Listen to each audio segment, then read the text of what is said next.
Second world war में लाखों कैदियों को टॉर्चर सेल में डाल दिया गया था। वहाँ उन्हें बुरी तरह टॉर्चर किया जाता था। उन्हें वहाँ फिजिकल और इमोशनल दोनों तरह से टॉर्चर से गुजरना पड़ता था। उन्हें अकेलेपन से भी गुजरना पड़ता था। कैदियों के सामने उनके दोस्तों की मौत हो जाया करती थी। उन्हें अपने दोस्तों और रिश्तेदारों को मरता हुआ देखना पड़ता था। ऐसे में कैदियों को ये लगने लगा था कि उनका भी मरना अब पक्का है। ये सब देखकर कैदी इमोशनली बहुत डिस्टर्ब हो जाते थे, बर्दाश्त नहीं कर पाते थे और वो सदमे से ही मर जाते थे। सेकेंड वर्ल्ड वॉर में कैदियों को रखने के लिए कई कैंप्स बनाए गए थे। उन्हीं कैंप्स में से एक कैंप में बंद थे साइकोलॉजिस्ट डॉक्टर विक्टर फ्रैंकल।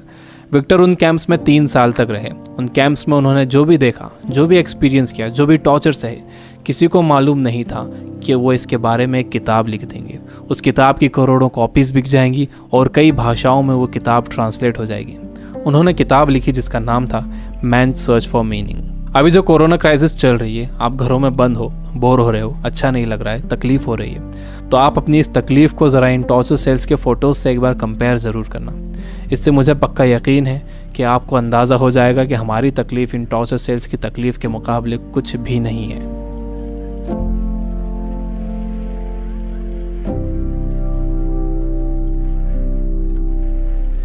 जब विक्टर को इन कैंप्स में डाला गया तो उनके साथ उनकी फैमिली भी थी, लेकिन सब के सब धीरे धीरे मरते गए। विक्टर एक इंसिडेंट बताते हैं। उनके साथ एक कैदी था। उसने फरवरी महीने के आखिर में एक सपना देखा। उसने विक्टर को बताया कि कल रात उसने एक सपना देखा था। सपने में एक आवाज़ गूंजी कि मुझसे जो पूछना है पूछो। तो मैंने उससे पूछा कि हम इस कैंप से बाहर कब निकलेंगे। तो उस आवाज़ ने कहा कि 30 मार्च को तुम लोग बाहर निकल जाओगे। इस सपने के बाद उस कैदी को पूरा यकीन हो गया था कि वो 30 मार्च को रिहा हो जाएगा। मार्च का महीना शुरू हो गया। वो एक एक दिन गिन रहा था। धीरे धीरे दिन निकलते गए। जब मार्च का महीना ख़त्म होने आया तो उस कैदी को ये दिखने लगा कि वो रिहा नहीं हो सकेगा। 29 मार्च को वो बीमार पड़ गया और 30 मार्च को वो मर गया। ऊपरी तौर पर तो ये लग रहा था कि उस कैदी को कोई बीमारी हुई है जिससे वो मर गया, लेकिन विक्टर जानते थे कि वो कैदी किसी बीमारी से नहीं मरा था, बल्कि नाउम्मीदी से मरा था। उसके मरने की वजह थी उम्मीद का ख़त्म हो जाना, होप का ख़त्म हो जाना। Biggest lesson of this book, इंसान को तकलीफ़ें नहीं मारती हैं, इंसान को धोखा नहीं मारता है, इंसान को चैलेंजेस नहीं मारते हैं, इंसान को नाउम्मीदी मार देती है। जिस इंसान के अंदर आने वाले कल की कोई उम्मीद नहीं होती, कोई ख्वाब नहीं होता, वो इंसान भी नहीं रहता। विक्टर ने गौर किया कि कैंप में ज़्यादातर मौतें क्रिसमस और न्यू ईयर के बीच में हुई थी, क्योंकि लोगों को उम्मीद थी कि क्रिसमस आ रहा है, न्यू ईयर आ रहा है, हमें रिहा कर दिया जाएगा। लेकिन जब ऐसा नहीं हुआ तो उनकी उम्मीदें टूटी और वो मर गए।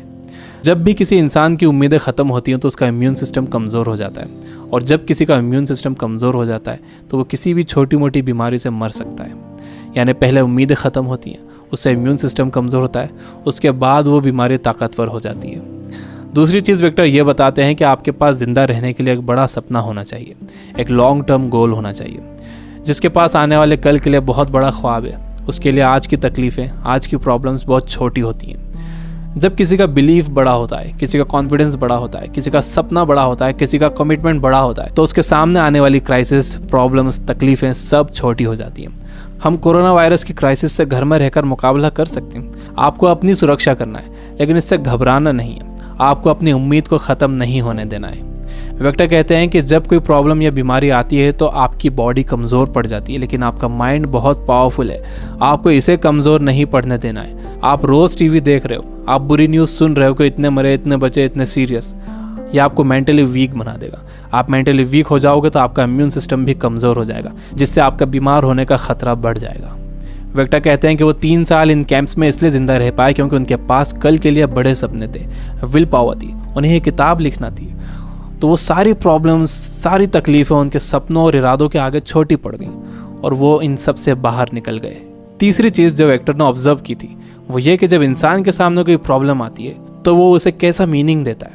वो उसे पॉजिटिव मीनिंग देता है या नेगेटिव मीनिंग देता है।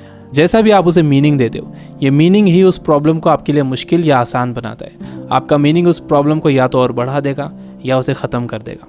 फॉर एग्जाम्पल, आप कहीं जाने के लिए घर से बाहर निकलते हो और आप देखते हो कि आपकी गाड़ी का टायर पंचर है। अब आपको बहुत गुस्सा आ जाता है। आपको लगता है कि क्या इसे अभी पंचर होना था, या आप ही के साथ क्यों हुआ, पूरा मूड ख़राब हो गया। आपने इसे दे दिया नेगेटिव मीनिंग। आपके पास एक और ऑप्शन था। आप सोच सकते थे कि हो सकता है कुदरत आपको वहाँ जाने से रोक रही हो हो सकता है कि आप किसी बड़े एक्सीडेंट से बच गए हों इसकी वजह से। अगर तेज़ स्पीड में गाड़ी का टायर पंचर हो जाता तो एक्सीडेंट हो सकता था। अच्छा हुआ कि निकलने से पहले ही आपको टायर पंचर मिला। ये है पॉजिटिव मीनिंग। इंसान यूजुअली नेगेटिव ही सोचता है और इस नेगेटिव सोचने की वजह से हम हर चीज़ का नेगेटिव साइड ही देखते हैं, उसका पॉजिटिव साइड नहीं देखते। जैसे कोरोना क्राइसिस में जितना टाइम आपने फैमिली को दिया है, क्या आपने कभी पहले इतना टाइम दिया है? मेरे कुछ दोस्त जो किताबों से बिल्कुल दूर थे, उन्होंने बुक्स पढ़ना शुरू कर दिए। वो रीडिंग हैबिट बना रहे हैं। अगर कोरोना क्राइसिस ना होता तो क्या ऐसा होता था? जितना मैं इन दिनों पढ़ रहा हूँ, पहले इतना कभी नहीं पढ़ता था।